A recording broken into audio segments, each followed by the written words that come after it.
Living in a foreign country is something many people can relate to. Whether we move away because of a job, because of love, or because of something less positive, many of us think of our native country with some sort of sentimental angle. So do I.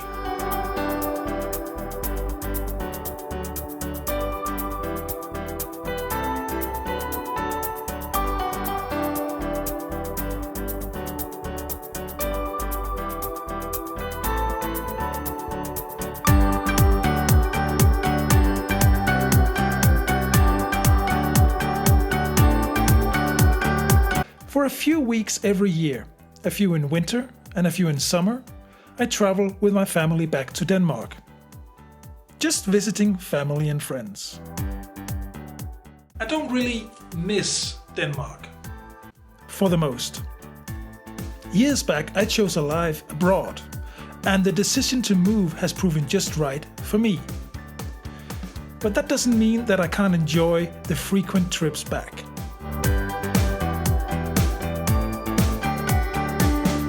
When I grew up, we could move across Western Europe without any papers. No passport. I grew up never really thinking about national borders or a national identity. Of course, I've always felt Danish because I grew up in a Danish culture.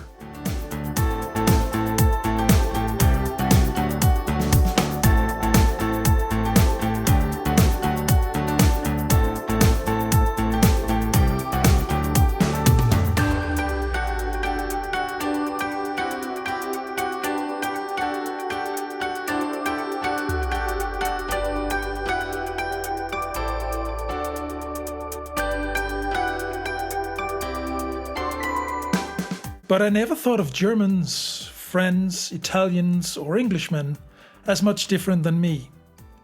They just lived elsewhere, and I could easily go there if I wanted to.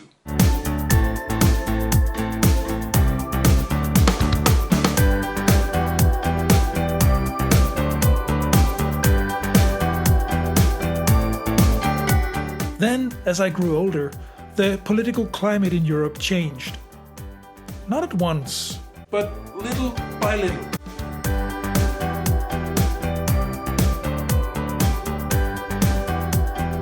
The new political tagline contained critical words about the others. At some point, the former Eastern European countries entered the EU and millions of people became EU citizens, which included a right to live and work anywhere within the EU. Many Danes were critical to this, because these new EU citizens would work for lower wages. I'm not going into all of that. But bottom line is that it all changed the way we interacted and thought of each other within the EU. Slowly the dynamic changed. Then on top of that came the immigration crisis. Refugees came to Europe from Syria, Iran, Iraq, Afghanistan, Africa, and so forth. The pressure on the EU countries became immense, and all borders were shut. Over time, the pressure eased somewhat. Then, even later, a pandemic came, and the borders, well, they're still shut. I can no longer travel with my German-Danish family from one EU country to the next without papers and passports. Not that it is a huge problem, but it does change the way we travel, the way we see other countries. The whole dynamic, and it certainly is a cause for delays and much irritation. This time, when we travel from Munich to Denmark, a trip that normally will take about 12 hours, give or take, it took us 17 hours. 3 of which were spent just waiting in line to cross the border between Germany and Denmark. The police officers on patrol, they were nice, as always. They're not in charge of the decisions, they just obey orders. But once we finally crossed the border, we arrived at our destination in no time and got to what I call Summerland, the beaches, the summer houses, the holiday towns, etc. And once again, I got to see areas of Denmark that I didn't know at all. Places where you get close to nature in the most beautiful way.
When I grew up in Denmark, I never thought much about the ocean.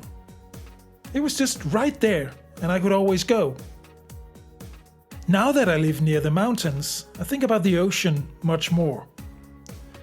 Ideally, I would live close to both.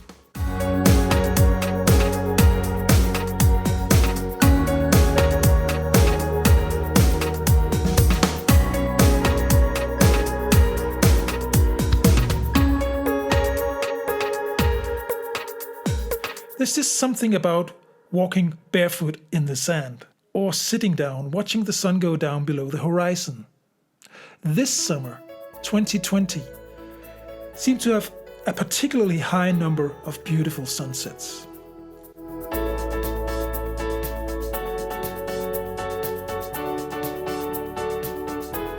It's hard to overlook the remains of one of the darkest chapters in world history when you visit the North Sea coast of Denmark. German bunkers are everywhere. Anton has a keen interest in World War II and all things old. So we went to see quite a few traces of the past. It just seems, in this day and age, that we do need to make an effort not to forget about the horrors of the past.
The year 2020 also marks the 100th anniversary of the reunion of the most northern part of Germany with the most southern part of Denmark.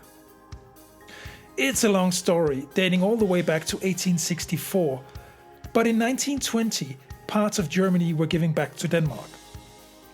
And the area is still referred to as Grænselandet, the border country. In 2020, I guess most people do not think much of this, but visiting southern Denmark, you do realize that this is still important to many people residing in the area. Mostly though, we just enjoyed the beautiful weather for as long as it lasted. Look at that light. It's something I didn't know that I missed, but it has become what I think about when I think about Denmark.